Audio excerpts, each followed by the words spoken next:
Λάβω ότι οι 2 από τις 3 ομιλίες θα γίνουν στα αγγλικά. Όσοι από εσάς νομίζετε ότι χρειάζονται βοήθεια, έχει απ' έξω ακουστικά, τα οποία διατίθεται.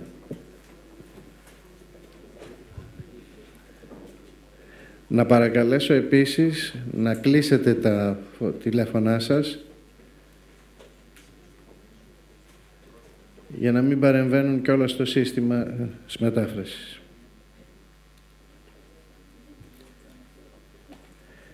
Αρχίζει η 6η συνεδρία. Χωρίς να υποτιμήσω καθόλου τα όσα έχουν λεχθεί μέχρι σήμερα, η 6η συνεδρία έχει ειδική σημασία, διότι σχετίζεται ευθέως με τις προτάσεις που περιμένουμε να προέλθουν από την πλευρά του συνδέσμου σας προς την κυβέρνηση, αλλά και γενικότερα προς την κοινωνία. Ο πρώτος εισηγητής θα μιλήσει για τα πρότυπα πειραματικά σχολεία.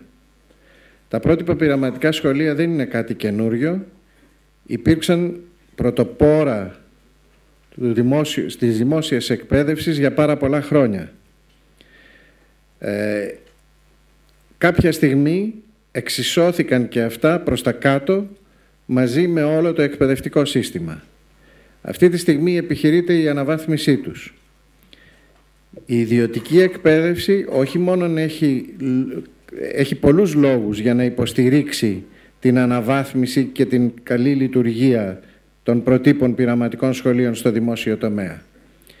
Διότι το πρώτο και βασικό που φέρνει το πρότυπο πειραματικό σχολείο είναι την αυτονομία της εκπαιδευτικής μονάδας. Μόνον έτσι έχει νόημα και η λέξη πρότυπο και η λέξη πειραματικό.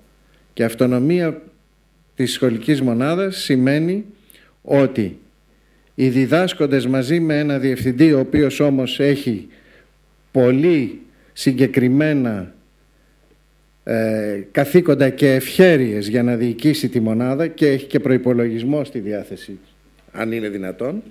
Ναι, κάποια στιγμή θα έρθει και αυτό και πρέπει να έρθει. Μπορεί να παίρνει αποφάσεις για την ενθάρρυνση της καινοτομίας, του πειραματισμού και της βελτίωσης των εκπαιδευτικών υπηρεσιών.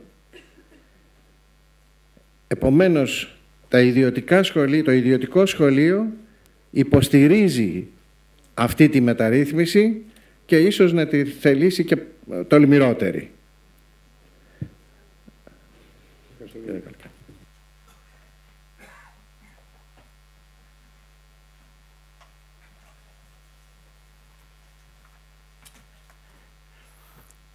Σας ευχαριστώ πολύ για την πρόσκληση και εσάς που είστε εδώ. Μιλώντας εκ μέρους της Διοικούσας Επιτροπής των Προτύπων Πειραματικών Σχολείων, θα ήθελα να θεωρήσω ότι μιλάω σε μια συνεδρία η οποία δεν λέγεται, συγχωρέστε με κύριε Πρόεδρε, Εκπαίδευση, Κοινωνικός Έλεγχος και Ανταγωνισμός. Λέγεται Εκπαίδευση, Κοινωνικός Έλεγχος και Συναγωνισμός. Πράγματι δεν είναι κάτι καινούριο ο θεσμός των προτύπων πειραματικών σχολείων, αλλά θεωρούμε ότι από το ακαδημαϊκό έτος 2012-2013 έγινε μια αναμόρφωση, θα έλεγα, και εφαρμόσαμε κάποιες καινοτομίες για το εκπαιδευτικό μας σύστημα, οι οποίες δεν θα έπρεπε να είναι τώρα καινοτομίες, θα έπρεπε να έχουν εφαρμοστεί και παλιότερα. Εν πάση περιπτώσει όμως, κάθε φορά ότι δεν έχει εφαρμοστεί στο παρελθόν, το ονομάζουμε καινοτομία για να έχουμε να ενθαρρυνθούμε και εμείς ότι κάνουμε κάτι καινούριο. Θα εξηγήσω ποιες είναι οι καινοτομίες για το νέο πρότυπο πειραματικό σχολείο, αλλά θα ήθελα να σας θυμίσω ότι λειτουργούν σήμερα 48 σχολεία σε όλη τη χώρα, εκ των οποίων 18 είναι λύκεια, 17 είναι γυμνάσια και τα υπόλοιπα είναι δημοτικά σχολεία. Προσπαθούμε να διευρύνουμε τον αριθμό και χωροταξικά, αλλά και στον χώρο των νηπιαγωγείων. Και θα ήθελα να σας θυμίσω επίσης ότι υπηρετούν περίπου 10.500 εκπαιδευτικοί και φοιτούν 12.500 μαθητές και υπηρετούν 1.100 περίπου εκπαιδευτικοί διαφόρων ειδικοτήτων. Αυτά τα σχολεία υπάγονται κατευθείαν στο Υπουργείο. Αυτό είναι και καλό και κακό. Το καλό είναι ότι παρέχουν περισσότερους βαθμούς ελευθερίας. Και αυτό προσπαθούμε να το εκμεταλλευτούμε καθώς περνάει ο καιρός και σε μεγαλύτερο βαθμό για να αποκτήσουμε και περισσότερους βαθμούς, ολοένα περισσότερους βαθμούς ελευθερίας. Μια καινοτομία είναι ότι υπάρχει μια διοικούσα επιτροπή σε εθνικό επίπεδο. Και ο πρόεδρος της, εγώ αυτή τη στιγμή, έχει εγκριθεί, έχει επιλεγεί από το Τμήμα Μορφωτικών Υποθέσεων της Βουλής, που σημαίνει ότι πρέπει να υπάρχει μια αποδοχή γενικότερη. Όμως, δεν είναι τόσο μεγάλη καινοτομία η ύπαρξη μιας τέτοιας επιτροπής, όσο των επιτροπών και όχι των διευθυντών σε επίπεδο σχολικής μονάδας. Το σχολείο, κάθε σχολείο διοικείται από ένα επιστημονικό εποπτικό συμβούλιο, τα λεγόμενα ΕΠΕΣ. Πώς συγκροτούνται αυτά? Συγκροτούνται από έναν καθηγητή από το Πανεπιστήμιο, από ένα πανεπιστήμιο, το κοντινότερο, αν είναι δυνατόν, από το διευθυντή του σχολείου και από το σχολικό σύμβουλο της περιοχής ή έναν από τους σχολικούς συμβούλους, και επίσης συμπληρώνεται ο αριθμός από 2 ταλαντούχους, θα έλεγα, εκπαιδευτικούς του σχολείου, που έχουν επιλεγεί με βάση τα προσόντα τους κλπ. Θα έλεγα ότι μια ακόμη δυνατότητα που έχουν τα σχολεία αυτά για να εφαρμόσουν καινοτομίες και να λειτουργήσουν με διάφορα πλεονεκτήματα σε σχέση με τα άλλα, είναι η δυνατότητα της λειτουργικής σύνδεσης κάθε σχολείου με ένα πανεπιστήμιο. Εάν τα προηγούμενα που ανέφερα διευρύνουν τους βαθμούς ελευθερίας και δίνουν την δυνατότητα μιας αυτονομίας, που θα εξηγήσω αμέσως μετά, και ευελιξίας στα προγράμματα, σε εφαρμογές κτλ. Και στους στόχους, θα έλεγα ότι η δυνατότητα που έχουν τα σχολεία να έχουν οργανική σύνδεση με πανεπιστήμια τους παρέχει την ευκαιρία να κάνουν πειραματισμούς και μάλιστα τα περισσότερα υποδέχονται φοιτητές για πρακτική άσκηση από τα πανεπιστήμια. Άρα υπάρχει μία ανάδραση. Αυτή είναι η ταυτότητα αυτή τη στιγμή των σχολείων. Θα έλεγα για την ονομασία, η οποία θα προσδιορίσει και τον σκοπό και τον στόχο και τους στόχους. Η σκοπή είναι λίγο, ο σκοπός είναι λίγο πολύ γενικός, η βελτιστοποίηση του ελληνικού εκπαιδευτικού συστήματος. Το ζήτημα είναι ότι πολλές συζητήσεις έχει προκαλέσει η ονομασία, πρότυπα πειραματικά, θεωρώντας ότι κάποιοι αυτά δεν μπορούν να συνυπάρχουν. Καταρχήν είναι κατ' οικονομίαν η σύνδεση, διότι δεν ξέρω αν η χώρα μπορεί να αντέξει και πρότυπα και πειραματικά. Εν πάση περιπτώσει, ξέρω τις ιδεολογικές αντιδράσεις που έχουν διατυπώσει κάποιοι, όμως εγώ δέχτηκα, και αυτό είπα και στη Βουλή, στην Επιτροπή, ότι μπορούμε να έχουμε πειραματικά σχολεία, όπου δεν θα πειραματιζόμαστε μόνο για τα αρνητικά προγράμματα, για τα ορολόγια προγράμματα, για τις διάφορες καινοτομικές δράσεις, πρακτικές, μεθόδους κτλ. Αλλά και για μεθόδους, πρακτικές διοίκησης, ακόμη και αξιολόγησης, που το κάνουν. Άρα πρέπει να υπάρχει ένας πειραματισμός για να οδηγήσει σε μια προτυποποίηση. Θα έλεγα μοντελοποίηση, αλλά το πρότυπο μου άρεσε καλύτερα ως έναντι του μοντέλου. Μπορούμε να δημιουργήσουμε πρότυπα σχολεία με πρότυπες εκπαιδευτικές διαδικασίες, με πρότυπα υλικά, λογισμικά, μπορούμε να έχουμε και παραγωγή μέσα στα σχολεία, με πρότυπες μεθόδους και πρακτικές διοίκησης, με πρότυπες άλλες διαδικασίες και επομένως μετά τον πειραματισμό μπορεί να γίνει αυτή η προτυποποίηση για να έχουμε και ελληνικά πρότυπα. Επειδή αναφέρθηκαν προηγουμένως διάφοροι ομιλητές στο Πίζα και στους Φιλανδούς, θα ήθελα, δεν θα ανοίξω το κεφάλαιο, αλλά έχω μιλήσει και πολλές φορές, έχω επισκεφθεί την Φιλανδία. Θα πρέπει να απομυθοποιήσουμε λιγάκι το Πίζα. Και μάλιστα πολύ.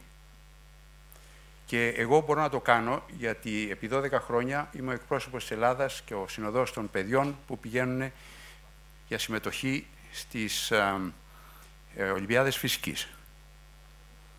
Δεν ξέρω αν είναι καλύτεροι οι Φιλανδοί μαθητές από τους Έλληνες στη φυσική.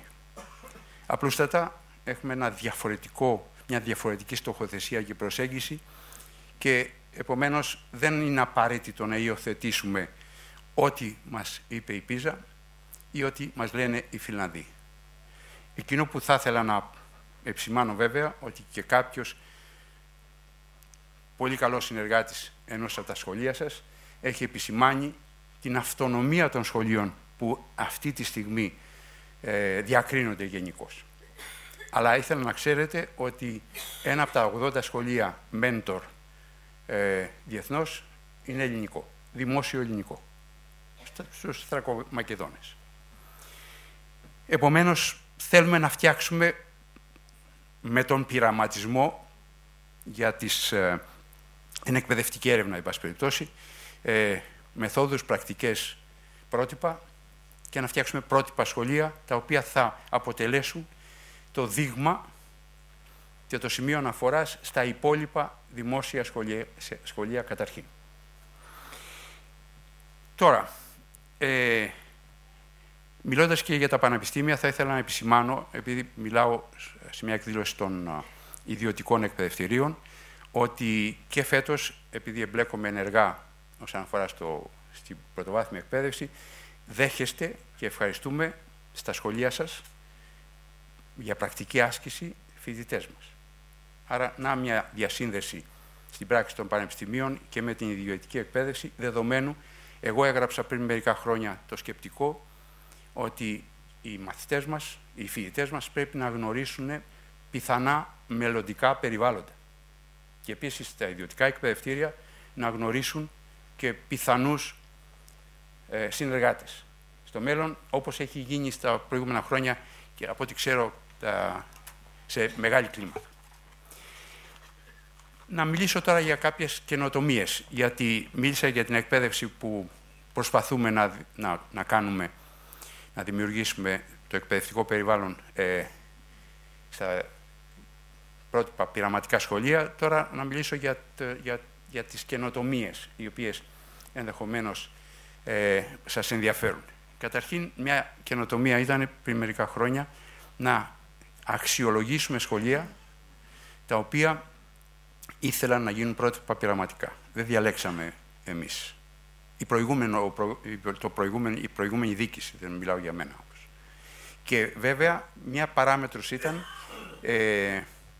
η απόφαση του σχολικού συμβουλίου. Ας πούμε, του σώματος των καθηγητών ή εκπαιδευτικών. Τότε δεν θέλανε πολλοί σύλλογοι να ενταχθούν σε αυτό το σύστημα. Τώρα έχω την εντύπωση ότι οι περισσότεροι σύλλογοι θα θέλανε να είναι σε αυτή τη διαδικασία. Εν πάση περιπτώσει, το 2012 και το 2013, το ακαδημαϊκό αυτό έτος, οργανώσαμε για πρώτη φορά αξιολόγηση εκπαιδευτικών. Όχι για πρώτη φορά στην ελληνική εκπαίδευση, για πρώτη φορά στο ελληνικό δημόσιο, και νομίζω ότι την φέραμε σε πέρας χωρίς καμία αντίδραση. Αυτό το μετράω γιατί δεν είχαμε σχεδόν καμία οι ελάχιστες τις οποίες λύσαμε, ένσταση. Και βέβαια μετρήσαμε, αν σας ενδιαφέρει, τα αντικειμενικά μόρια, τις σπουδές, την προϋπηρεσία, τις δράσεις. Μετά πήραμε την έκθεση του Διευθυντή του Σχολείου και του Σχολικού Συμβούλου, που ήταν μέλη των ΕΠΕΣ, που λέγαμε προηγουμένως, και επίσης κάναμε μία επιτροπή που πήρε συνεντεύξεις. Οι εκπαιδευτικοί δεν ξέρανε ποιους θα αντιμετωπίσουν τους τρεις. Ήταν καθηγητές πανεπιστημίου από τα διάφορα πανεπιστήμια της χώρας, ήταν σχολικοί σύμβουλοι, άλλοι διευθυντές σε άλλα σχολεία ξένα. Και βέβαια δεν ξέρανε και τα μέλη των επιτροπών από ποιους θα πάρουν συνεντεύξεις. Και ανανεώθηκε το προσωπικό μας κατά 45%. Νομίζω ότι είναι μεγάλο το ποσοστό και αυτοί οι άνθρωποι μπορούν να μείνουν συν 5 χρόνια στα ίδια σχολεία και βέβαια θα αξιολογούνται περιοδικά, όπως θα γίνει τώρα με τις εσωτερικές αξιολογήσεις, τις οποίες προσπαθούμε να μεταβάλουμε λιγάκι αν κάποιοι έχουν αντίδραση σχετικά με την έτεροπαρατήρηση, αλλά το λέω για αυτούς οι οποίοι έχουν ασχοληθεί. Εν πάση περιπτώσει, έχουμε αξιολόγηση εκπαιδευτικών και έχουμε αξιολογημένους εκπαιδευτικούς αυτή τη στιγμή και δεν έχουμε κενά σχεδόν. Αυτό το οποίο θα ήθελα να πω επίσης ως καινοτομία είναι η αξιολόγηση των μαθητών οι οποίοι έκαναν εγγραφή στην πρώτη γυμνασίου και στην πρώτη λυκείου. Με μεγάλες αντιδράσεις. Όμως έγινε.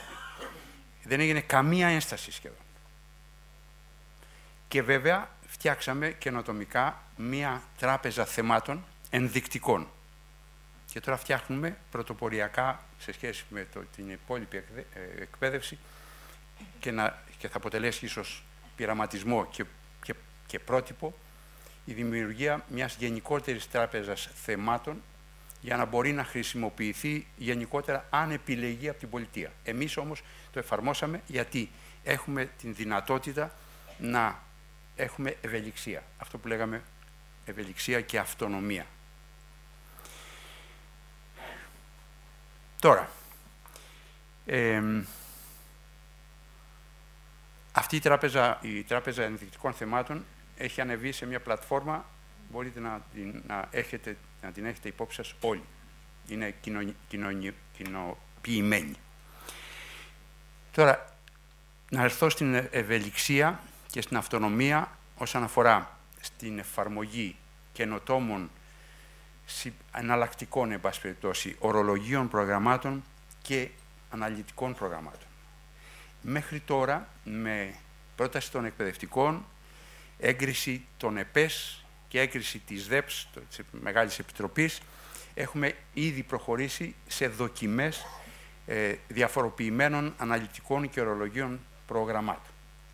Μέσα στο κανονικό πρόγραμμα, έστω και αν δεν υπάρχει η δυνατότητα να μην εφαρμόσουμε γενικότερα τα αναλυτικά προγράμματα, διότι δεν θα υπάρχει συμβατότητα με τα άλλα σχολεία. Όμως υπάρχουν οι όμιλοι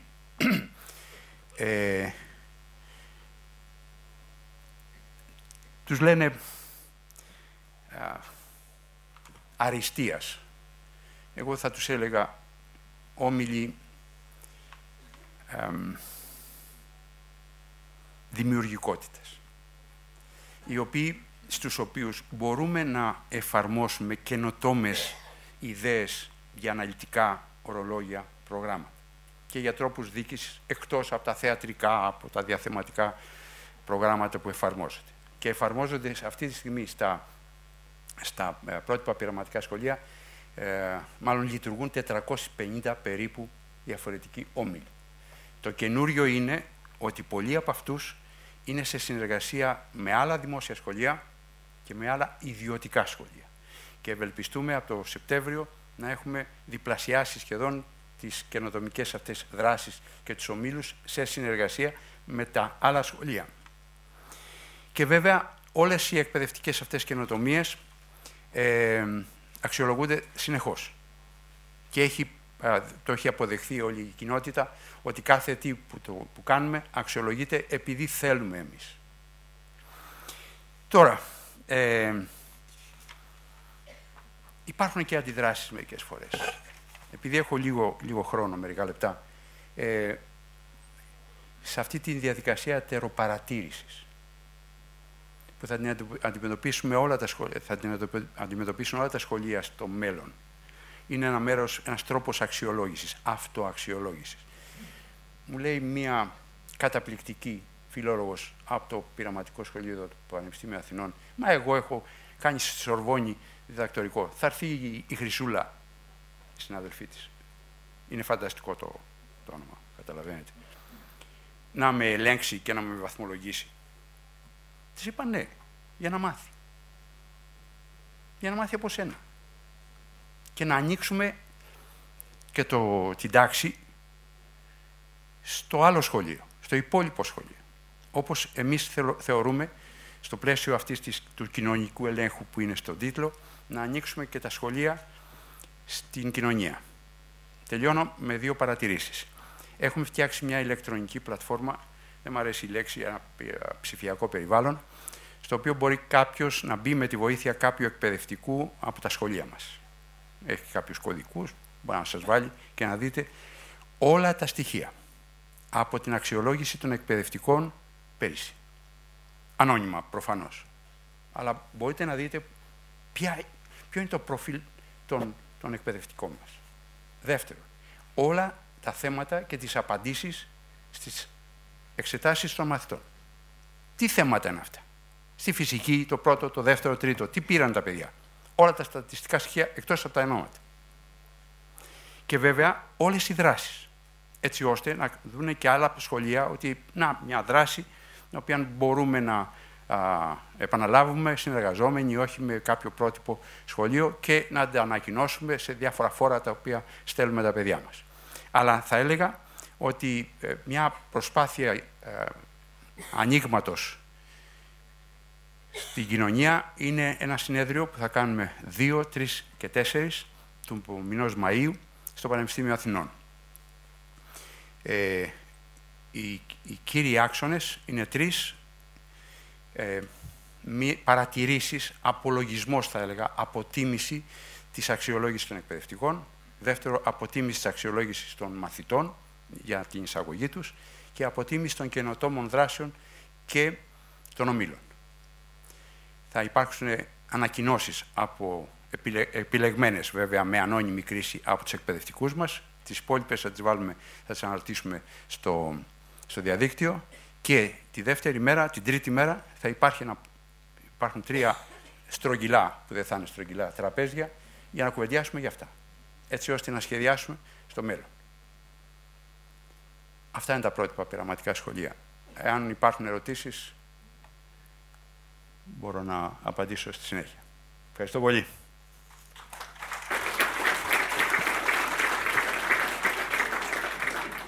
Ευχαριστώ κύριε Καλκάνη. Αγαπητοί συνεδροί, το πρώτο διήμερο συνεδρίου των ιδιωτικών σχολείων, θέλω να σας ανακοινώσω ότι έχουμε την τιμή να είναι μαζί μας ο κύριος Γιάννης Πανάρετος, πρώην Υφυπουργός Παιδείας, καθηγητής του Οικονομικού Πανεπιστημίου της Αθήνας.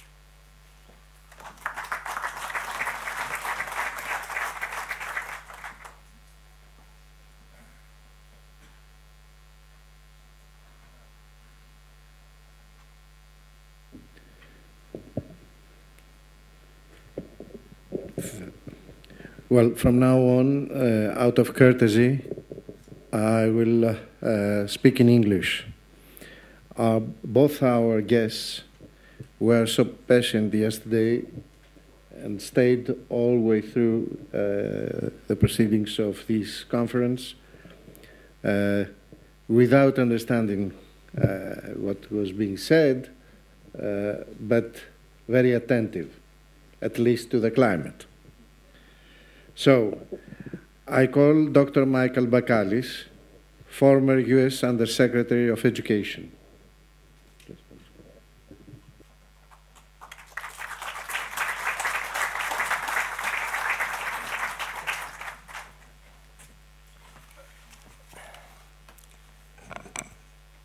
President Kόskos, distinguished educators, educational entrepreneurs, because we all are educational entrepreneurs. It's a pleasure to be here. Let me just first offer a small apology for having to speak in English and putting you through those things in your ears.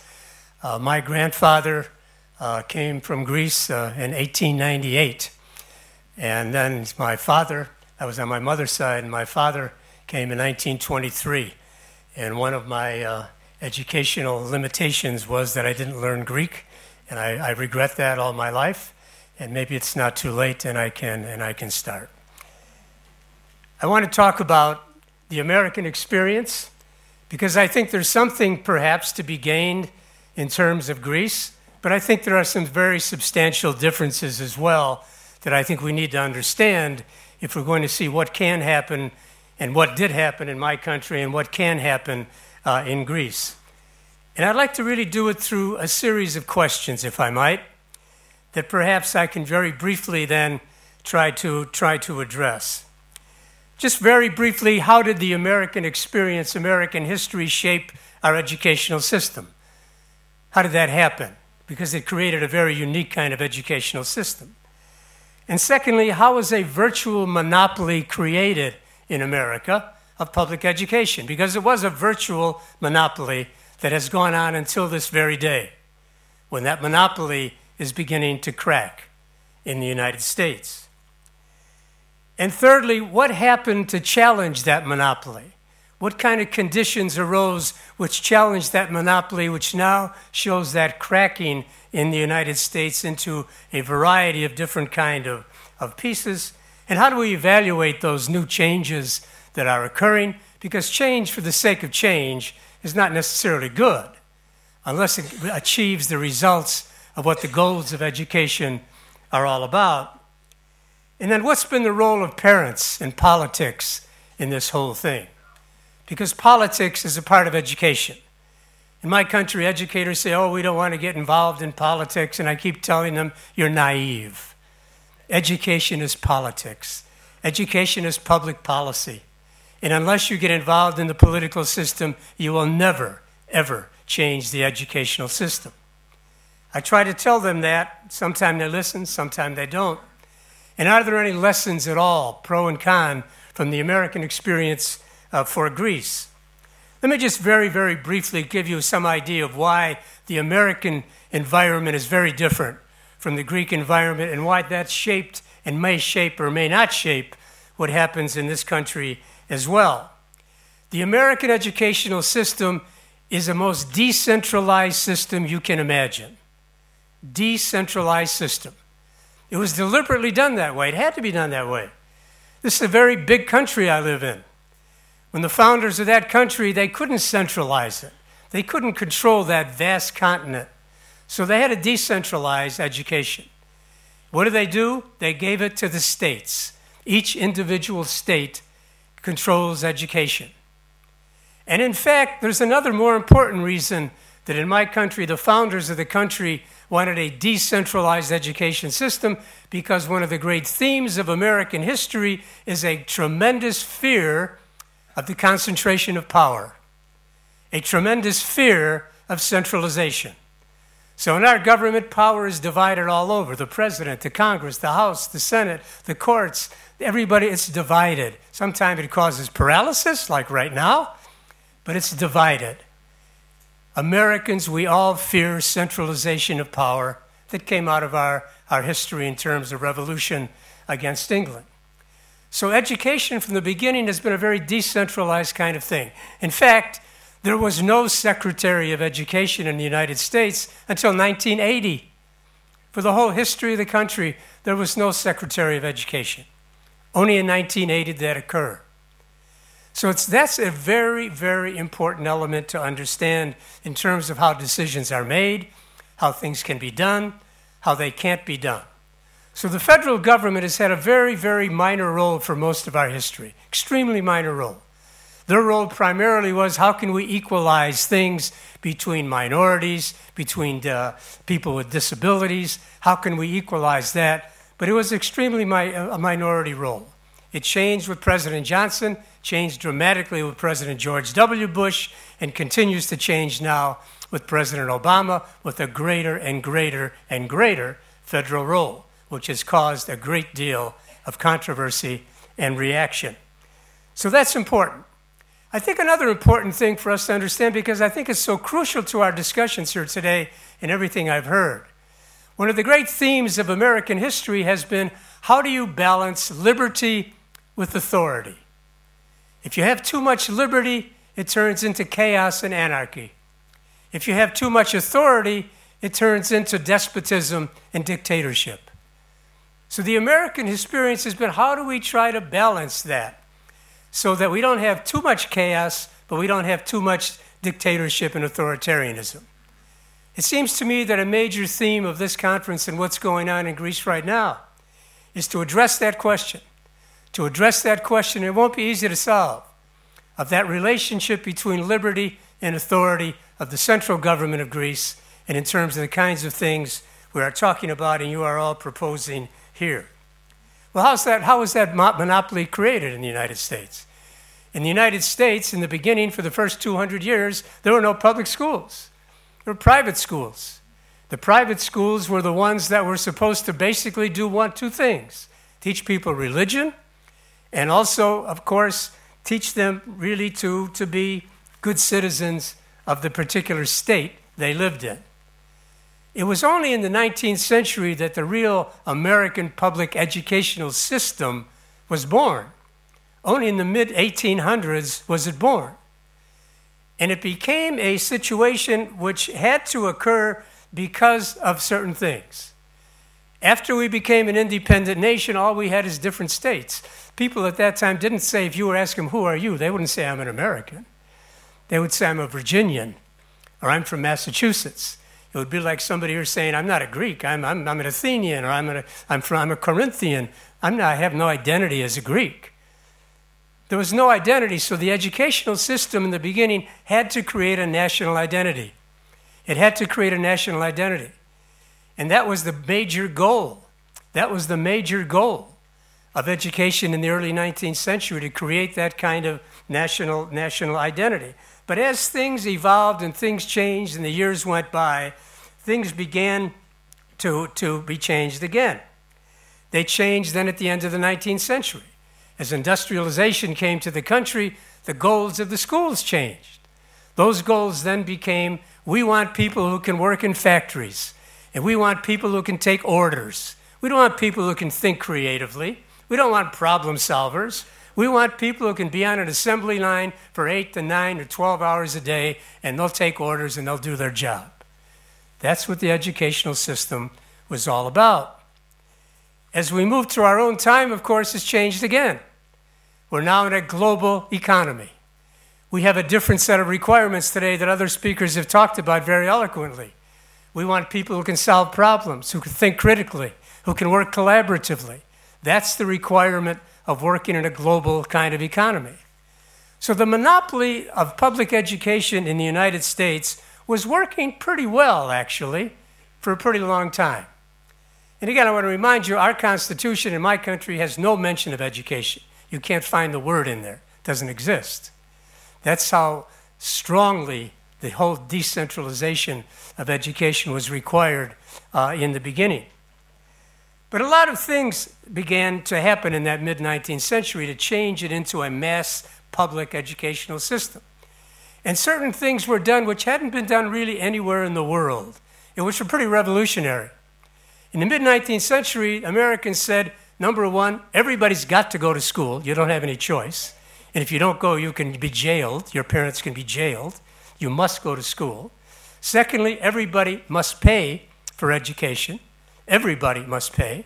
Whether you have a child or not doesn't make any difference. You must pay for education. Now, that may seem commonplace now, but that was a revolutionary, radical kind of thing to say in the mid-19th century. And the last thing we said is that lay people, not educators, lay people would control our schools. Our schools are controlled by the barber, the hairdresser, the accountant, the factory worker. They sit on our boards of education. I said we had this decentralized system. In the United States of America, there are 15,000 little local school boards. People sit on those, they run for those boards. Most of them are elected. They have to run for those. They don't get any pay for that. And so it's lay people. It's an interesting system, isn't it? They're not educators. In fact, they don't even have to have gone to school. There are no requirements that you have to have gone to school. There's no requirements that you have to know how to read. But you can be on the lay Board of Education. The idea is these are citizen schools. The citizens pay for these schools, and they have a right to direct those schools. And so these boards of education, 15,000 of them, make decisions. And it's a very restricted kind of thing. A child in the United States, if he lives where I live in a suburb of Chicago, I can't send, if I had my children all grown, but if I had small children, I couldn't send them to Chicago to go to school. I have to send them within the confines of the district where I live, where that board makes decisions. I don't have freedom to send them anywhere I want in the state of Illinois. And the funding for education also will tell you something about the structure. The federal government funds very, very little of education in America, maybe 8 to 10%. That's it. That's it. The rest of the money comes from my taxes. Every year I'll get a tax bill. It'll show me how much I owe for my schools in my district, just in my district. And then I pay other taxes to the state so they can spread it around the entire state of Illinois. But I don't pay any federal taxes for education at all. I pay taxes to the federal government, but it's not designated for education. So you can see it's a very, very different, decentralized kind of system that we have. So what challenged that monopoly? Because actually it was doing pretty well for a long time, but a lot of things began to happen to challenge it. Number one, we talk about those international tests. America's not at the top anymore. The United States is not at the top of those international tests. That worried people a lot. Our universities are great. I happen to think the greatest in the world. They're great universities. And so the question is then, what happened to the elementary and secondary schools, which made people begin questioning that they didn't want this monopoly anymore? That maybe a different idea, maybe we could instill market ideas into education and see if that actually worked. Well, I think a lot of things were happening. Number one, the demographics of the United States were changing dramatically. We've always been a country of immigrants, but changing even more dramatically now, with people coming from non-European countries and making different kinds of demands on the educational system. One of the schools I run in Chicago, we have kids in that school who speak 27 different languages in one school. They don't speak English. They speak 27 different foreign languages. And we have to teach those young people not only math and history and English and everything else, but we have to teach them all of those things.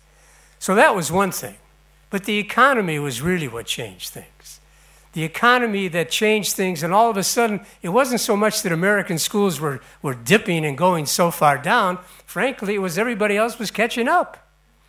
The rest of the world was catching up and sometimes surpassing us. And people began to say, well, that can't be.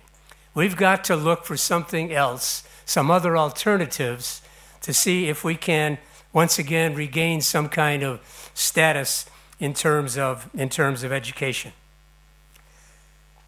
Let me ask you a question. You're all business people, many of you. If you had a business, you have a business, and let's say that you surveyed your customers and they had a very low evaluation of your product. Not only that, 50% of your employees quit your business after 5 years. After 5 years, they just said, I'm out of here. I quit. And not only that 50% of the people who actually stayed there, your customers, really were totally dissatisfied. How, you think you could continue running that business? I don't think so. Those numbers I just told you are all true numbers of American public education. Surveys across the country show mass dissatisfaction of the country in terms of what's going on in education. 50% of the teachers who start out of college quit teaching after 5 years, leave the profession after five years. In our major cities like Chicago, New York, Los Angeles, Detroit, 50%, 45 to 50% of the students who start high school do not graduate high school. They drop out. Where do you go? Where do you go? What jobs do you have today? In the old days, you could go to a factory and make a good living. Those factories are gone. They're not there anymore. So where do you go? The fact is that for most of history, although people don't like to always admit this, for most of history, you didn't need an education. You could work hard with your hands. You could work in a steel mill, and you could make a living and raise a family and buy a car and buy a home and do all those kinds of things. But the economy has totally destroyed that whole kind of dream. That thing in my country we call the American dream, which is simply put that anybody can achieve. No matter what your background, you're willing to work hard enough, long enough, you can achieve. And it's been true for so long. Not as true anymore in terms of what is going on. So those statistics of people leaving, of people just being dissatisfied, of people, how do you continue a business? And my question always is to my colleagues, how do you continue doing the same stupid things when the numbers hit you in the face that you need to do something else? That became then the basis for these changes. They've essentially been 3 or 4 or 5. Number one has been charter schools. Charter schools are public schools. The idea of a charter school is very simple. It started in Minnesota by the early 1990s. The idea of a charter school is very simple. The idea is a group of citizens, any of you in this room, if you were in the United States, you could come together and you'd say, I want to start a charter school. You would write a proposal, you'd send it to this authorizing agent, they would evaluate it. If they approved it, you'd start your school. You could either run your school yourself, or you could hire a company like mine, that's what we do. We run the schools, and we run. You could do it either way. But charter schools are public schools. Public money goes there. Kids pay no tuition whatsoever. The idea was, can we relieve these schools of bureaucracy, of regulations, of rules? And the deal was very simple. The deal was this. We will give you freedom from rules and regulations to start your school, but if you fail, and what does failure mean? It means kids aren't achieving academically, or you've messed up the finances. If you haven't done that, we're going to close you down. And they have been closed down. Schools all over the country, charter schools have been closed down. Now, no regular public school is ever closed down. I went to a high school in Chicago, which is still going on, which is right now one of the worst high schools in Chicago. The worst in Chicago. It's been on for 100 years. It's never closed down. But charter schools they will be closed down. So that was the arrangement. We give you freedom, high accountability. A second thing was vouchers. I'm not going to talk a lot about them because my colleague's going to talk about that in a minute. But vouchers are actually the least enthusiastic option for Americans. Americans aren't crazy about vouchers. We have a couple of voucher programs going, but Americans aren't enthusiastic about them. They're not enthusiastic for a couple of reasons. One is because in my country, there's a very clear separation of church and state. You cannot fund any kind of a school that has any kind of religious affiliation. If you have a school that has a crucifix on there, you got to take it down. Nothing. You can't have anything that connects with religion whatsoever. So in Americans, when you start talking about, I'm going to fund Catholic schools or Greek Orthodox schools or Lutheran schools, oh no, we're not tolerating that. So vouchers are not really very enthusiastically absorbed by Americans. Some people like them. There are many people who still want them and they're fighting for them. And some people believe that they are the answer. But my opinion is, I don't think that's going to be a quick adoption of vouchers in the United States. Charters is a different thing. In the past decade, we've tripled the number of charters in the country, and we've quadrupled the number of kids going to those charters. So charters are a different thing, because charters people see as public schools, and they're free, and so consequently, they they are more acceptable. And the charter schools operate by lottery. We must take everybody. There's no testing. You must take anybody who applies. If you have more students than you have seats in the school, you must go to a lottery, and those students are chosen by a lottery. But they're not selective schools. They are not selective schools at all. Another option that came out of this crack of the monopolistic system was homeschooling. Now, homeschooling actually goes back to the 17th century in the United States. That's how most kids were educated then, at home. There's been a resurgence of it. Not a great resurgence. Probably 2% of American kids right now are homeschooled. But nevertheless, there's a growing kind of organizations of homeschoolers, conferences, conventions of homeschoolers, because people say, I don't like what's going on in the school. I don't like what I see. I don't like people selling drugs. I don't like people getting shot at. I mentioned during the break, there's one of our schools, well, not my school, but a school in Chicago where I live, a high school, 27 kids last year were shot. In one school, 27 kids were shot. So you can see a parent saying, I don't want that. I want to educate my child at home. And that's very, very, understandable that they would want that. So homeschooling is a slowly, but I think solidly growing kind of option that Americans are looking at. And there are no regulations, by the way, for that. I mean, if you want to stay home with your son or your daughter and you want to teach them, you don't have to be a teacher. You don't have to have any credentials. You don't have to have anything. You can just say, I'm going to teach my child. And they say, okay, you can. Now, some are making joint arrangements. For example, I teach my child at home, but I want to send my child to the school to take music.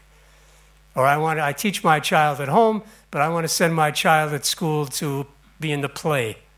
So there's some kind of joint arrangements, but by and large, there's really no restrictions, really no regulations whatsoever in terms of homeschooling. And of course, another option is private schools, which we've always had in the United States. We've had in the East Coast, particularly in the New England area, historically had many, many private schools. And the other private schools in the United States have been basically religious-based schools, religious parochial schools. The private school business is also very unregulated. You and I could if we were in my state right now of Illinois, we got together, we could sit down and say, let's start a private school. Here's a storefront. Let's rent that storefront. We could do it. No one's going to stop us. There are no rules and regulations that are going to stop me from starting a private school tomorrow morning if I want to. Doesn't mean anybody will come to my school. I've got to go get students, but no one's going to stop me from starting a school. Now, if I start some kind of a radical, let's say a racist school or a Nazi school, yeah, somebody's going to come in pretty heavy on me and stop me. But if I don't do anything crazy, there are no regulations there which would stop me from putting together any kind of a private school. So you can see, I think, some tremendous differences in our two cultures in terms of what happens with policy and what happens with education and with these options that are available. So how do we evaluate these changes? Well, I think, honestly, the evaluation is mixed. The charter schools, only right now, the research shows probably about 30% are doing better than the regular public schools. 30% actually are doing worse. And about 30%, somewhere in there, about the same. Now, I don't think that's a great selling record, honestly. I think it's okay. But unless it's better, and I'm beginning to see that in my country, we're beginning to see if those things I talked about, homeschooling, charter schools, vouchers, if those are an educational revolution, cracking the educational monopoly, I see growing a counter-revolution made up of teachers' unions, made up of school board members who do not want these options. They don't want these options at all. And their argument is, and there's some legitimacy to it, if you guys can't do better than you're doing, why do you exist? Why should we even allow you to exist if all you're doing is 35% of your schools are actually doing better than these so-called regular public schools? It's a hard argument. And it's one that I think is going to continue in the country and needs to be resolved. And if charter schools do not, in my opinion, show a greater level of achievement of students, I think they're going to be in trouble in 10 years. In my country, anyhow. Right now, we've got a lot of freedom. In the charter schools that I run, I can set the curriculum. I buy whatever books I want. I can have students come at 7 o'clock in the morning and leave at 6 o'clock at night. I can have classes on Saturday if I want to. I have no unions in my school. My teachers are all unionized. If I don't want a teacher's done something bad, I can call that teacher in that day and say, I'm sorry, you're gone. Sorry, can't use you anymore. That quickly. I know that's not Greece. So there are some real opportunities and advantages that I have. Whether those will remain depends on whether we achieve. That's the whole idea. Can you achieve and sometimes do better? If that educational monopoly wasn't doing the job and we're giving you these options, we expect you to do better. I would suggest to you that even if these all occur in Greece, you're going to get the same story.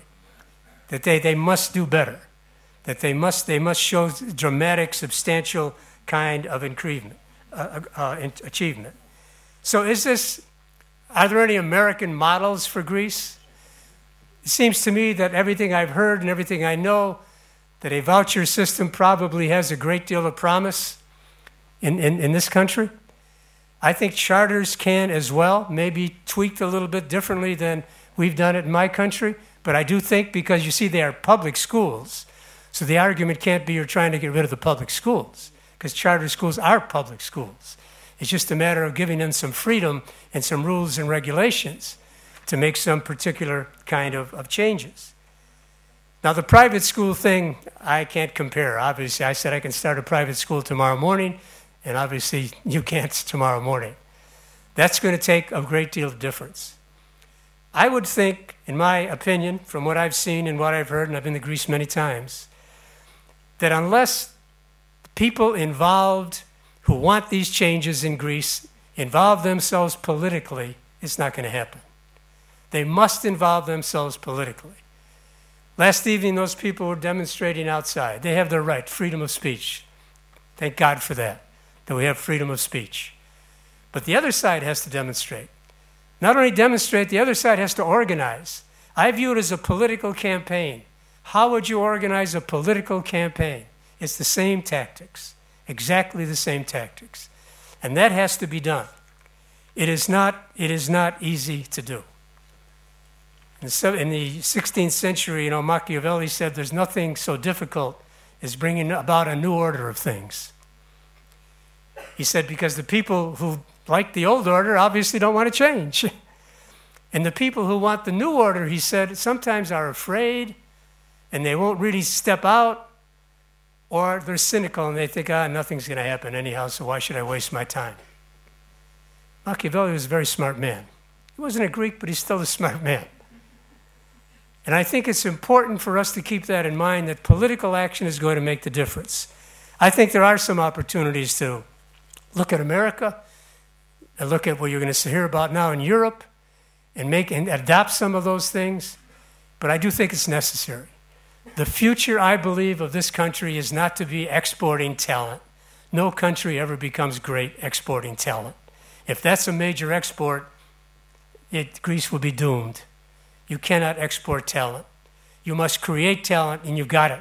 And you must create an entrepreneurial spirit here, not only in education, but in everything. That entrepreneurial spirit will carry the day. It will make a new day for education. It will make a new day for your great country that I'm so proud to have my parents come from. Thank you very much.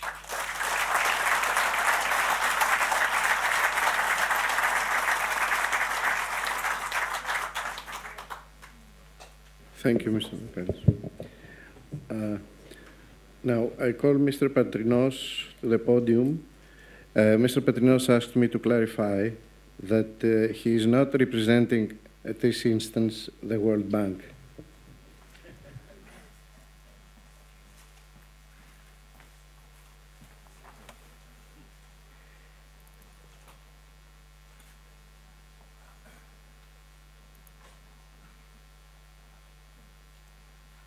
Good afternoon. Thank you for this opportunity to present to you. I have no, unlike Mr. Bakalis, I have no excuse not to be able to present in Greek. My parents came in 1959 to Canada. Also, I should explain that I'm proud to be at the World Bank, but I have no official role here as part of the World Bank. I want to share the research that I've been conducting and following in this area on the question of voucher programs. And where I start with this is our program called SABER or SABER, the Systems Approach to Better Education Results. It's a program we started a few years ago and launched officially 2 weeks ago to benchmark education policy and take a systems approach to those decisions on what makes better education results. So we're an evidence-based platform to benchmark policy around the world.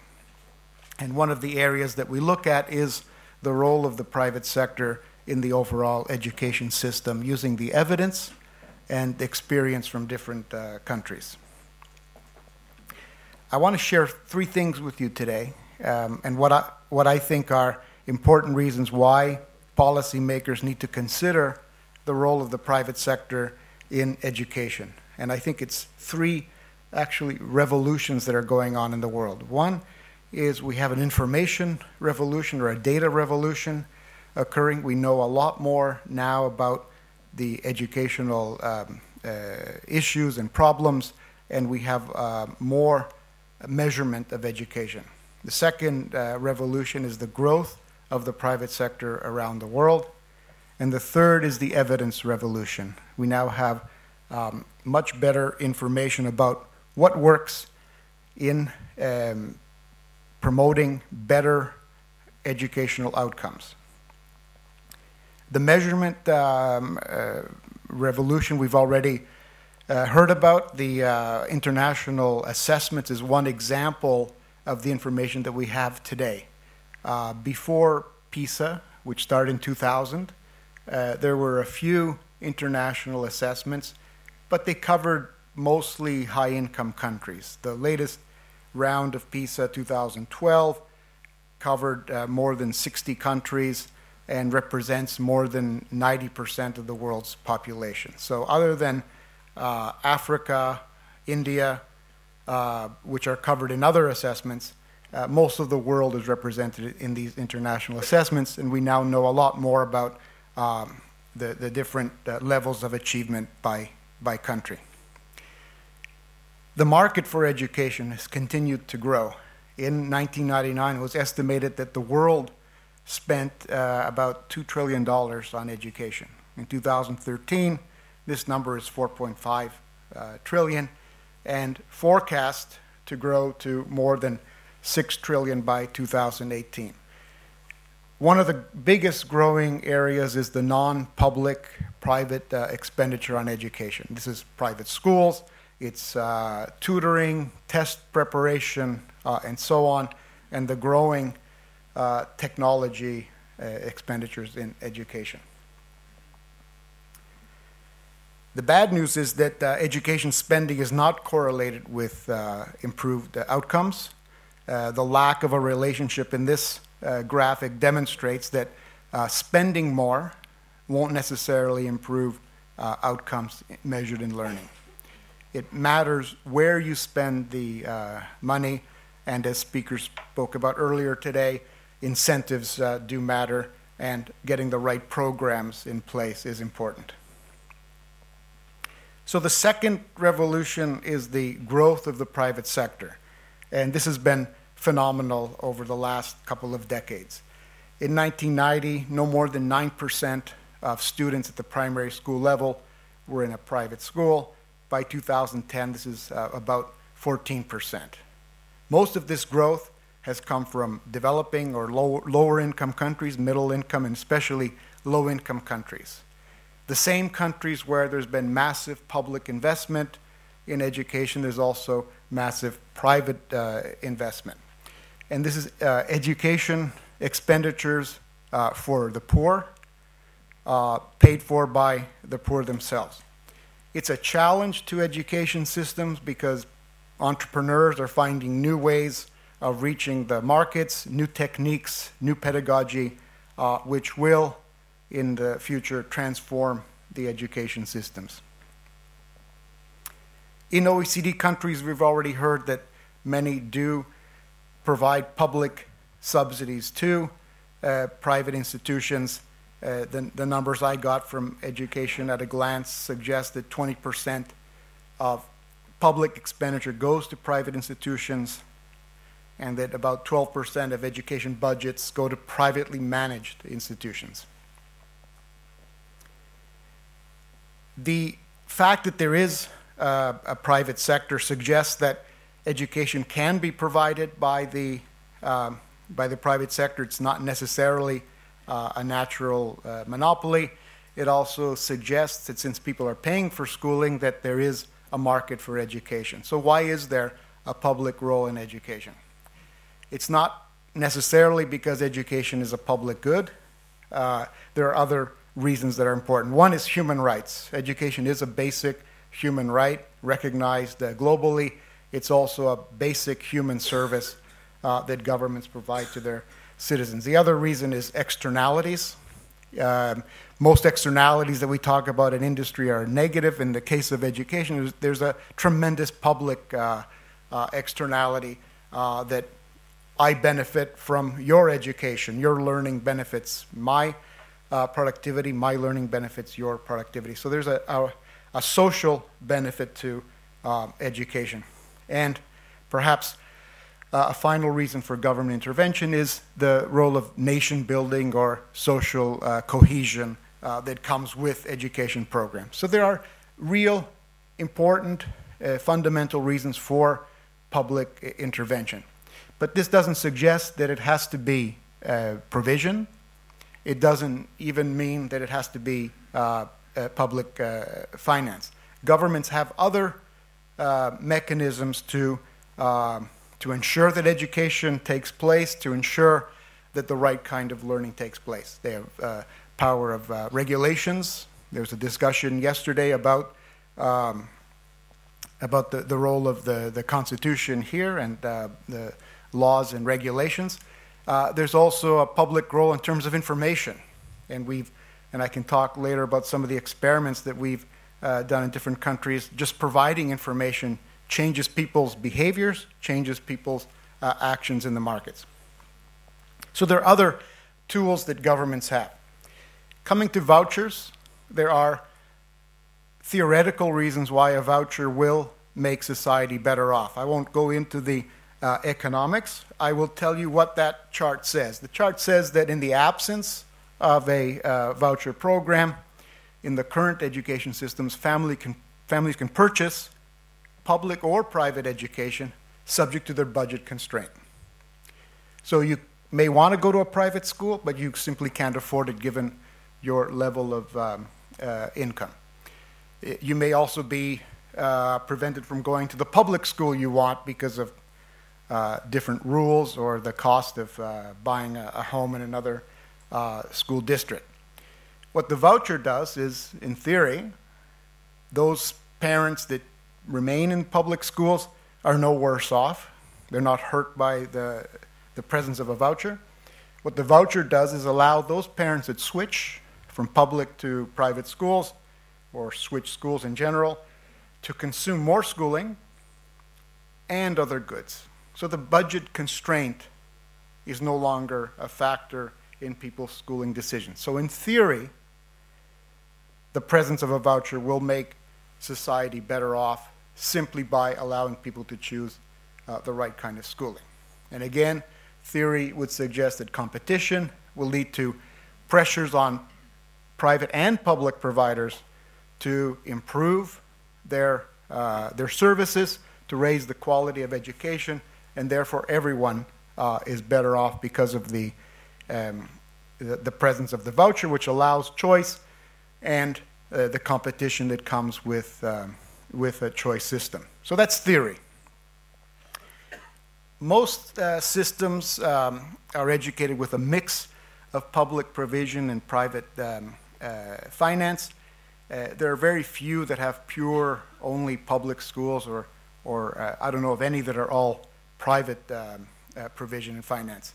The type that I will talk about today are the systems where there's public finance and private provision. These are the models that I will discuss: vouchers, privately managed schools, and government-funded private schools. If we look across countries, and we have this information for more than 60 countries, I've put on a selected sample of schools. There are different arrangements for education. So far, I haven't found a country that doesn't allow the existence of private schools. There may be controls or regulations, but most countries allow private schools. There are also systems that give some level of funding to private schools. There are other systems that allow the private sector to run public schools. Charter schools would be one of those examples. And then there are systems that allow voucher financing. And vouchers here are different kinds. You could have targeted vouchers, so only a subset of the population is eligible. You can have universal vouchers where everyone has access to choice. And there may not even be a physical voucher, but rather the enrollments trigger public financing. So the money follows the students that choose the schools. There are voucher systems where the majority of children are in private schools, like Netherlands and Chile, or others where there is an existence of a voucher, but it's a small proportion of the population that goes to private schools. So the evidence revolution. We have lots of information about education. We're getting even more of it. But how do we know the impact of public programs? In my field, in development, there's a lot of debate about whether aid works, and people will show charts suggesting that growth hasn't been very high in developing countries, but yet we've spent a lot of money on aid, so aid doesn't work. But that doesn't really tell you anything about aid. What would have happened without aid? Would it have been worse? Would it have been better? We don't know. We don't know because we don't have a counterfactual. So if we want to know whether a voucher program or a charter school or a private school is better or worse than an alternative, we need to have a counterfactual. What would have happened without that? And what's happened in development and in education research in recent years is the experiment, using the same methodology that we use in medicine, that we use to evaluate new drugs. People are doing this for social programs. You can do it with statistics and econometrics. You can do it with real experiments. And the most common one in education is for oversubscribed programs, you have a lottery for fairness that creates a treatment and a control group. You follow up both groups, and the difference in performance is the impact of the program. So we're getting a lot more information from these rigorous evaluations. And in our review of the evidence, we've looked at school choice models, vouchers and the like, the private management of public institutions, and different contracting or public-private partnership arrangements. Today, I'll talk a little bit about the school choice models or the vouchers. Let me mention briefly a couple of cases from Canada. As in the US, Canada is a federal country with the provinces being in charge of education. In the province of Quebec and Ontario, private schools, usually religious schools, receive public funds. And these have been evaluated rigorously and show a positive effect. So those parents that are choosing the private options compared to where they would have been without the choice are doing better, significantly better than the alternative. Japan tried an experiment at the high school level with school choice vouchers, and those students are more likely to enter college. Chile did a universal voucher starting in 1980. Evaluations have been very mixed about the impact of the program. But in that case, we're limited by lack of a counterfactual. The program was rolled out to the whole population in 1980. There is no information of what was happening before that, so it's been very difficult to evaluate this program. And depending on what methodology people use, they get different results. But overall, the results have been mixed. And Chile, until recently, the overall level of learning in the country has not improved. So people argue that the system may not work. There are some limitations to the model that Chile has introduced, which I will come back to later. Netherlands. This is a country that's had choice since 1917. It came about not because of efficiency or arguments about quality, but rather to give people of different religions the option to be educated according to their preferences. If you look at the raw scores in international or national assessments, there's not much difference between public and private schools. And if you control for family background, there's no difference at all. So it's a country that achieves a high level. They come usually top 10 in PISA most years, and has consistently achieved this level of learning.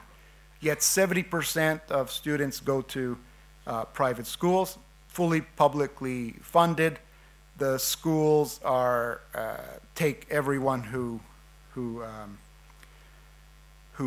tries to enroll. There's no fees, there's no selective exams, and so on. So how to evaluate this program? You need to find an instrument that allows you to detect choice and compare to a counterfactual. And when we do that, we actually find that choice improves learning outcomes for those families that choose by between 15 and 28 points. So it's about a year of learning benefit from the choice system in the Netherlands. So how do we go from no difference in raw scores to a significant difference once we control for choice? And the reason is that in the Netherlands, unlike other countries, private schools have a less educated population. So it's not the choice of the elite, it's the choice of the average or more disadvantaged families. So less educated parents choose private schools in the Netherlands. So these schools are adding value to learning outcomes and helps contribute to the high overall scores that Dutch students seem to achieve in international assessments. Another example of a universal voucher is from Sweden. And in this case, the model was introduced to change the education system in terms of efficiency and outcomes. So Sweden had a very German-like system in the past. They changed it to a comprehensive system, and in 1992 introduced the voucher. And what this meant was that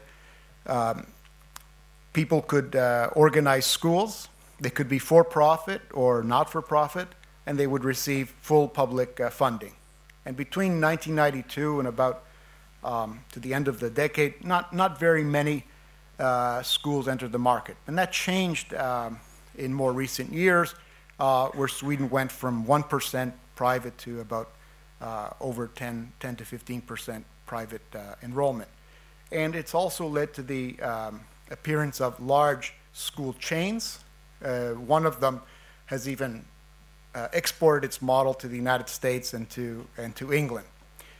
So the competition there has been shown in studies, rigorous studies, to have improved outcomes for the students in those private schools, and the schools, the public schools that are facing the competition, have also improved. So going with theory, competition has led to improvements in both private and public schools. The controversy, however, is that Swedish scores overall in PISA have started to decline. So the question is it because of the voucher, or would the scores have been worse without the vouchers? That we don't know. We know that in the rigorous studies, the voucher schools tend to do better. The United States. This is, as Mr. Bakalis said, a controversial program, yet it is continues to grow over time. I think most weeks we read about an introduction of a voucher program in a different city or state, or a court challenge to an existing voucher program. but yet there are almost 100,000 students in a voucher program in the US. The first one, I believe, was in Milwaukee in the 1990s, which was organized locally as a response to desegregation. Families didn't want their children to be transported to other schools. They wanted better schools in their neighborhood, so they lobbied for a voucher program. So this program led to significant debate and lots of different legislative attempts, but it's been maintained since the 1990s. For the first several years of evaluations, most researchers found small or no effect of the voucher. The latest year suggests that the voucher students do significantly better than their public school counterparts. That we're seeing in reading. So there's a small positive effect. The other positive effect of the voucher program is that parents are highly satisfied by the program. So as Mr. Bakalis said, overall, not very popular among Americans, but those who benefit from the program seem to be very happy with their schools. The other interesting thing from the Milwaukee voucher is they're able to achieve these results at a pretty low cost. The voucher hasn't increased very much over the years, whereas public schooling outlays have increased considerably. So it's a pretty cost-effective intervention, even if the results aren't overwhelming. And this is, again, a targeted program. It's only low-income families that can benefit from this program. I want to mention another targeted voucher program. This is from Colombia. So in the 1990s, Colombia faced a significant increase in primary schooling and a lack of spaces in public secondary schools. And the government decided, since building new schools would take time, and there were private schools, they decided to allow parents, if they wished, to take a voucher and attend one of the private schools. The program was oversubscribed by more than double, so they had to use a lottery for fairness. And the lottery, again, created a natural experiment, and it's probably the best case of evaluation of a voucher program outside the US. More than 100,000 students benefited. They ended up with higher test scores, more likely to take college examinations, more likely to enter college, and right now researchers are looking at what's happened to them in the labor market. Going back to the US, I want to mention the Florida case. This is actually an accountability reform. So the government in Florida decided to give grades to schools, and if they had a very low grade for more than, I think it's 1 or 2 years, they were subject to certain measures, and one of them was that it allowed parents to take their children out of the school and use a voucher to go to a private school. And the latest evaluation of this program suggests that the scores for the students that benefit from the voucher have improved, and public schools have also improved. So the pressure of losing the students has led to public school responses that are positive. So overall, the program is beneficial in terms of choice, in terms of public accountability, and in terms of public outcomes. Concerns. So you already heard from Mr. Bakalis about the US, but I think the case of vouchers, the controversy is pretty global. Even in some of the countries where there's been success, I would say even limited success, like in Sweden, there's a particular public concern about the vouchers, and they have remained controversial. Some of the arguments are that the poorest of the poor would not benefit, that only the more motivated would find ways out of the poorly performing public schools and leave behind a very poor outcome. The other concern is that only the rich would benefit because they'd be more likely to be able to purchase better quality private schools. And the third argument is that the funds are drained away from public schools. All of these concerns are valid. They're valid because people are making them. They're valid also because there is some evidence that poorly motivated parents don't choose. So even if they have the choice, even if they know that their school is failing, they may not choose. There have been studies in North Carolina on the choice of those parents who've been given vouchers, and they tend to choose other poor-performing schools. And that problem was a lack of information. So once the researchers gave parents better information about the performance of schools, their choices improved in the sense that they chose better performing schools and the outcomes for their children improved. So information is a huge constraint. So even if programs are available, they may not be understood by all. So they need to come with massive public campaigns to inform likely beneficiaries of the program. On the question of public funds being drained, this is also an information issue. In theory, there is no draining away of funds. If anything, the system becomes more affordable and you can target resources, but there is a perception that funds are being taken away from the system. And this needs to be addressed in the campaigns as well. On who benefits from the programs, these can also be controlled. I mentioned the example of Chile earlier, and one of the things that they did that perhaps limited the effectiveness of their program is that they didn't include all the private schools in the system. Even though it's a universal voucher, not all of them are in there. So the very elite schools aren't part of the system. And they allow schools to select students. So that limits the opportunities for those that would benefit most from choice. So a few simple changes to the system can improve that question, and already Chile has changed the voucher system to make it more attractive for the poor and for providers. So design issues are very important. Public campaigns are important as well. I won't go through all these features that we've identified as elements of a successful voucher program, a public-private partnership program. I mentioned a couple, and these have to do with the capacity on the public side. I work in the World Bank with governments, and our concern is public policy. And one of the things that we've seen in public-private partnership programs in general, not just in education, is that you really need the capacity to organize contracts, to specify contracts, to ensure proper bidding process. The other issue, and this one concerns the private sector a lot, is the stability of the public policy framework. So having certainty about what the regulations and laws are, and that they would be maintained over time. The other major constraint for public policymakers is how to share the risk between public and private sector. So there's a lot of design issues that go with creating a voucher program that will work. Going back to our SABER program on the private sector evidence-based policy goals we have identified, we have 4 measures that we use. One has to do with innovation. So if the theory that allowing the private sector into the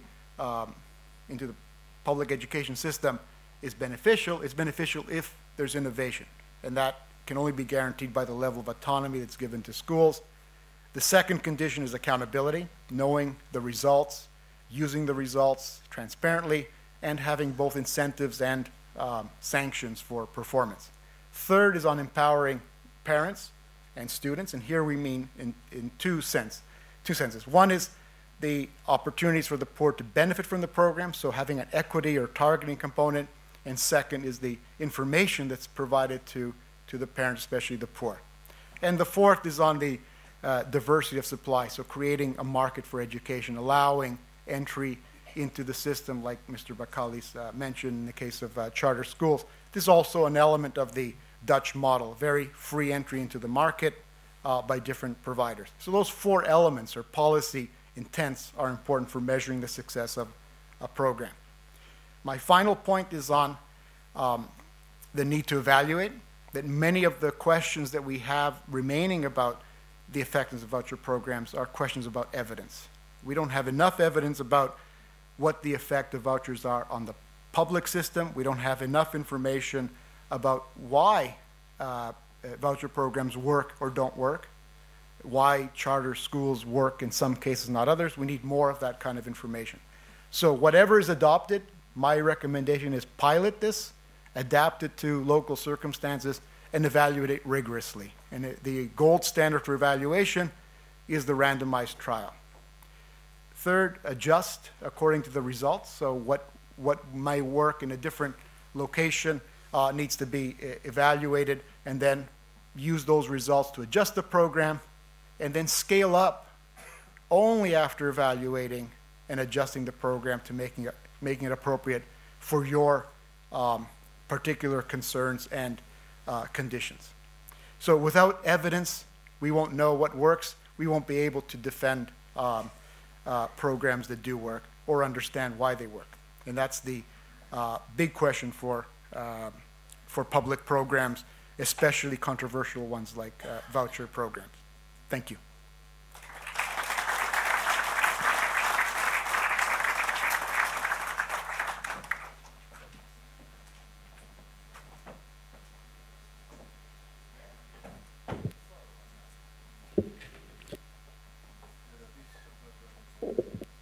Από το ακροατήριο, παρακαλώ. Κύριε Λεωνίδα-Φοίβο. Μια πρώτη ερώτηση για τον κύριο Καλκάνη. Δεδομένου ότι η απόδοση ενός σχολείου προφανώς έχει να κάνει με την ποιότητα των εκπαιδευτικών που το υπηρετούν, πρωτίστως θα έλεγα, αλλά και με την αποτελεσματικότητα της διοίκησης του σχολείου. Είναι στα σχέδιά σας η διεκδίκηση για τα πειραματικά σχολεία της διαχείρισης των δικών τους οικονομικών πόρων, ώστε να αποκτηθεί και αυτή η εμπειρία από τη διοίκηση αυτών των σχολείων? Ευχαριστώ για την ερώτηση. Νομίζω ότι λησμόνησα να πω ότι επίκειται και αξιολόγηση των διευθυντών. Αλλά μερικές φορές το καλύτερο είναι εχθρός του καλού. Αν ξεκινάγαμε την πρώτη μέρα να διεκδικούμε περισσότερα, δεν θα γινόταν τίποτα. Προφανώς είναι στα σχέδιά μας όλα αυτά και ένας άλλος τρόπος διοίκησης και γραμματείς στα σχολεία κτλ.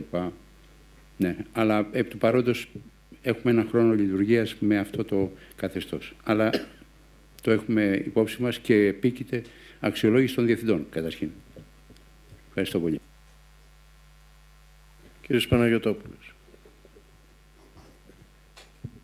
Αυτό για τον κύριο Καλκάνη, και να κάνω μια γέφυρα με την πιλωτική εφαρμογή που συστήνει ο κύριος Πατρινός και να κάνω έτσι μια γέφυρα ανάμεσα στον πρώτο και στον τελευταίο εισηγητή. Δεν κατάλαβα το βαθμό αυτονομίας που έχουν τα πρότυπα πειραματικά σχολεία, και για μας, ή για μένα τουλάχιστον, πιστεύω ότι όσο πιο αυτόνομα και ελεύθερα λειτουργήσει το πρότυπο πειραματικό σχολείο, θα είναι τόσο το καλύτερο για το καλό συνολικά της εκπαίδευσης.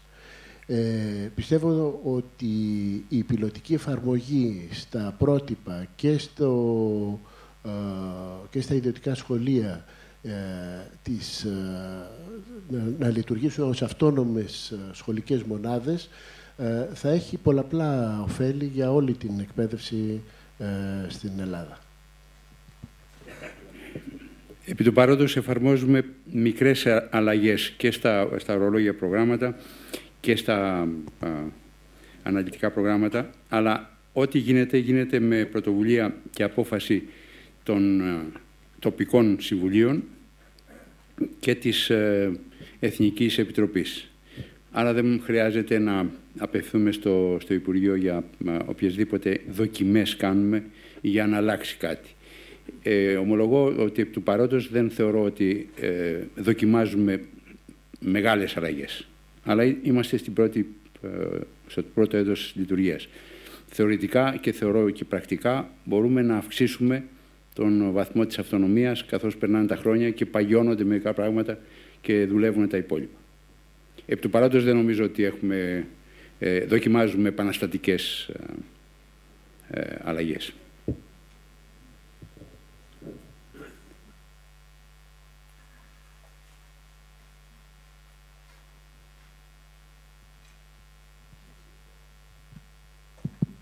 My question is for Secretary Bakalis. If I wanted to hire Bill Gates in my school to teach computer science, it would not be possible. The Greek system would say that he does not have a bachelor's degree. I wonder if it would be possible in an American high school and how much freedom they have in choosing their staff. Thank you.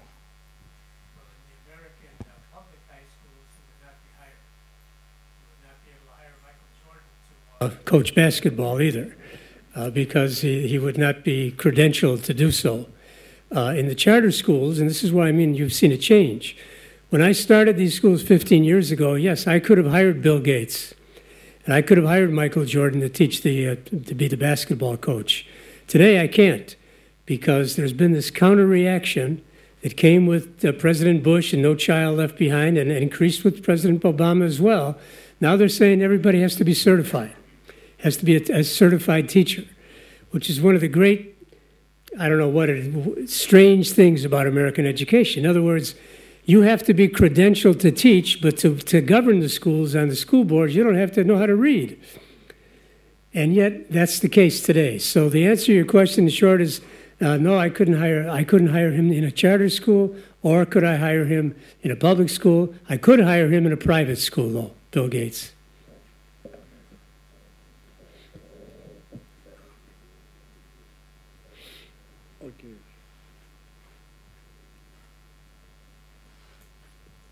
Τον κύριο Καλκάνη, παρακαλώ.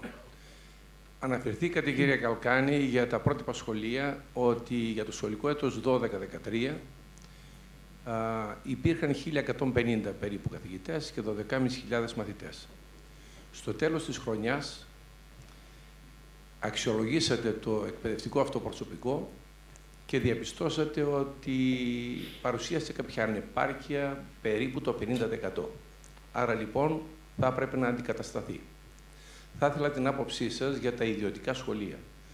Εφόσον λοιπόν αυτό συμβαίνει σε ένα σχολείο, τρόποντινά δημόσιο, το ιδιωτικό σχολείο, το οποίο την ευθύνη την έχει ο ιδιοκτήτης και αναλαμβάνει την οικονομική διαχείριση και λειτουργία του σχολείου, με ό,τι αυτό συνεπάγεται, δεν θα έπρεπε να έχει τη δυνατότητα να επιλέγει τους εκπαιδευτικούς και σε περίπτωση λάθους επιλογής να τους αντικαθιστά. Δηλαδή, με έναν τρόπο που αξιολογεί το εκπαιδευτικό του προσωπικό, να τους αξιολογεί κάθε χρόνο και φυσικά να τους αλλάζει. Και όμως η πολιτεία δεν του δίνει το δικαίωμα αυτό, χωρίς να λαμβάνει υπόψη όλες τις συνέπειες τις οικονομικές που έχει ο ιδιοκτήτης για τη λειτουργία του σχολείου. Θα ήθελα την άποψή σας.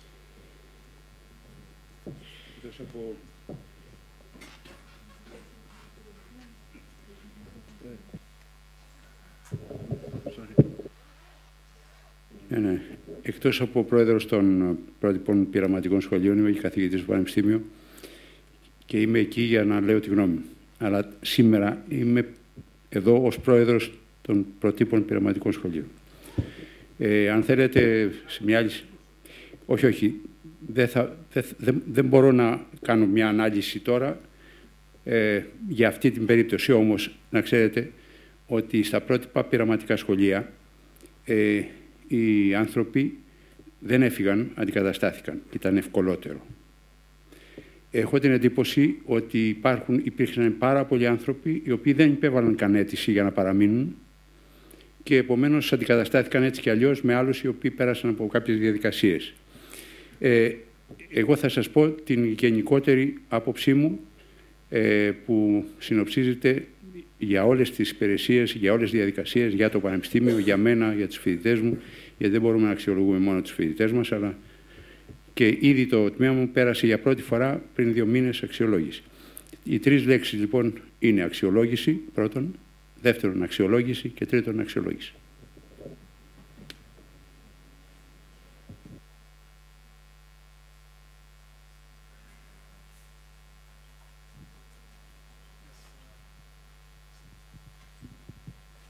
I have 2 questions for Dr. Bakalis. The first is, Is decentralization in the public school systems in the United States reaching down to the state level only, or does it go down to the public school level?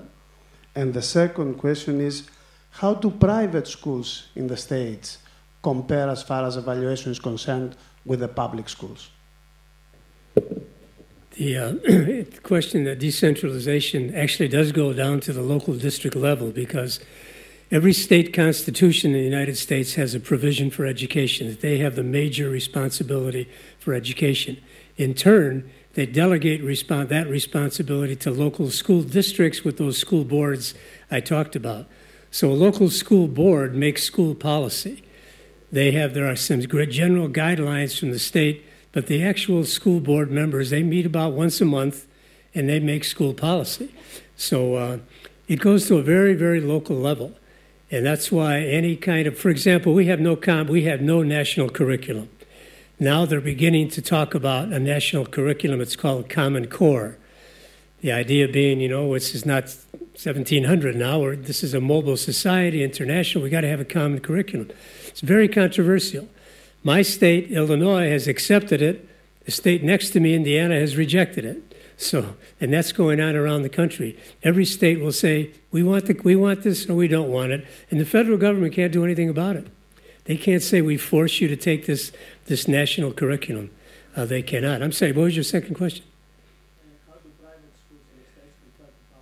They do well, although some of the recent research showing that actually there's been a decline in private school achievement as well. And I don't know the reasons for that. I haven't looked into that in any detail. But overall, those are selective kind of schools.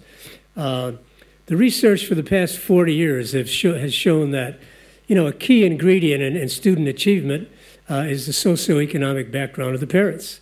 And those are the parents who tend to have the resources, the intelligence, the education to make those kind of choices. So I'm not surprised that they generally do well.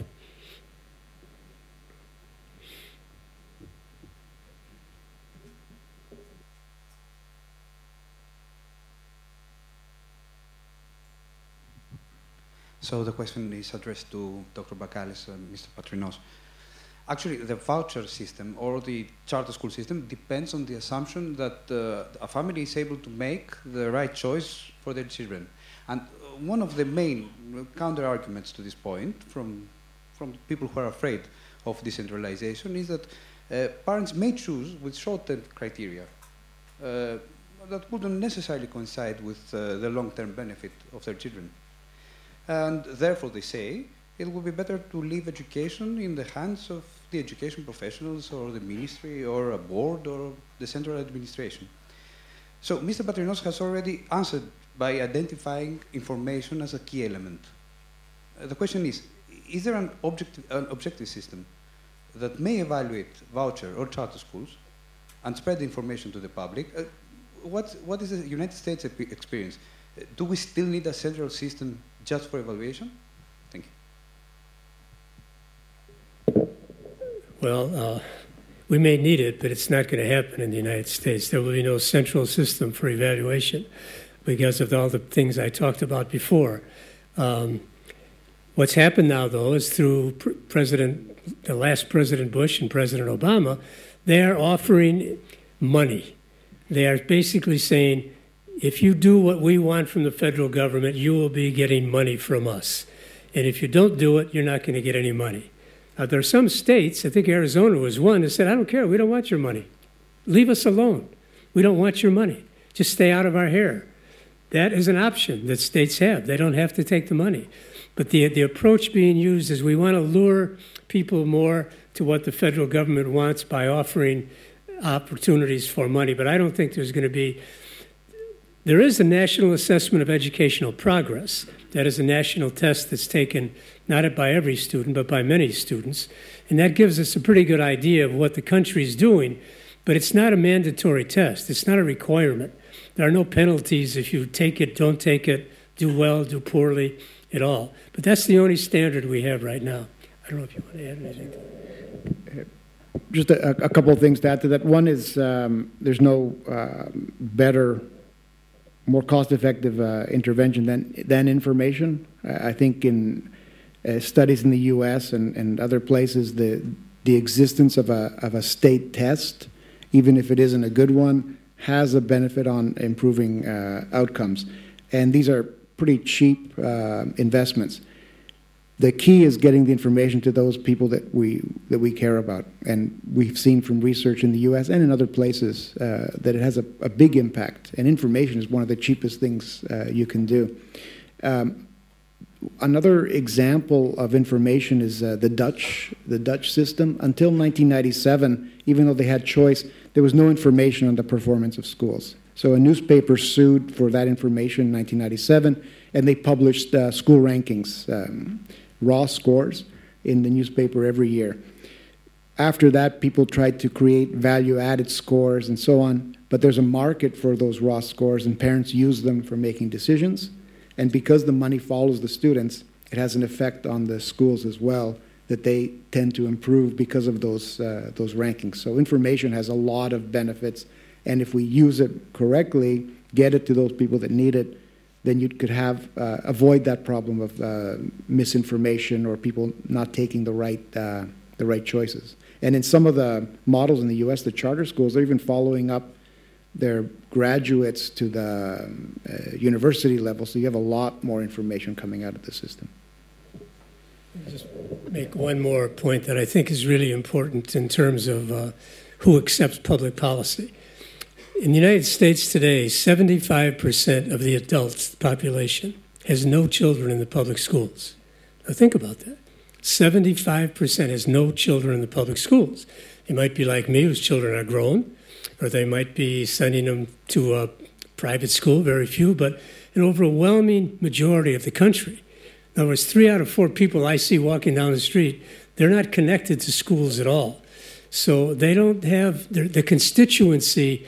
You need to educate everybody because that's 75%. They pay taxes for everybody else too.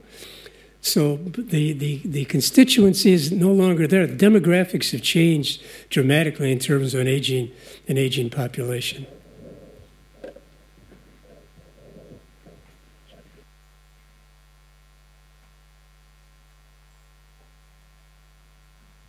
Thank you. This question is from Mr. Patrinos. Do we have any data indicating the social profile of the families that determine either to go by vouchers or to select any other option other than public schools? For example, first-generation immigrants, specific religion denominations, income levels, so forth.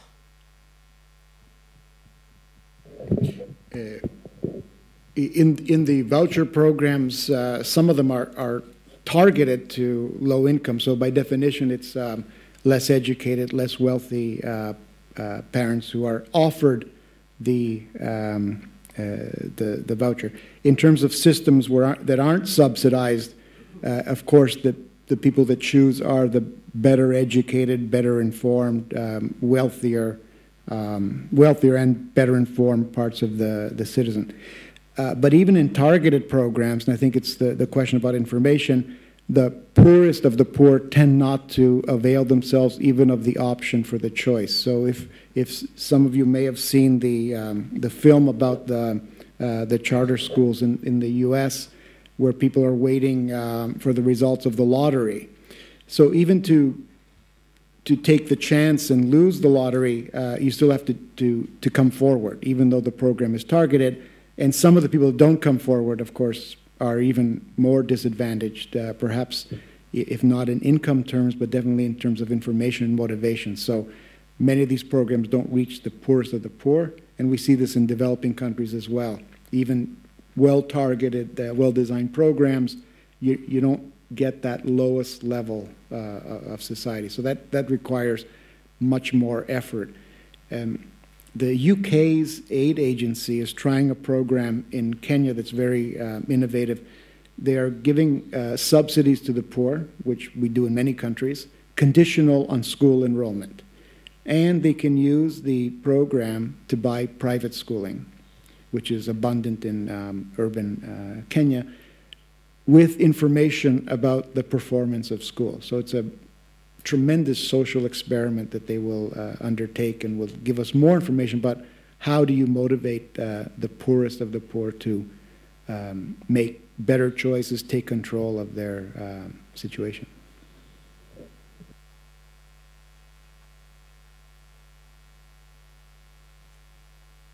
Μία ακόμα ερώτηση, αν υπάρχει.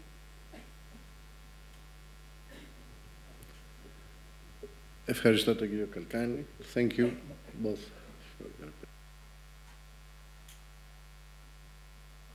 Κλείνει η συνεδρίαση αυτή και η επόμενη συνεδρίαση, η οποία δεν θα διαρκέσει πάνω από 5 λεπτά, θα δώσει τα πρώτα συμπεράσματα όπως έχουν καταγραφεί.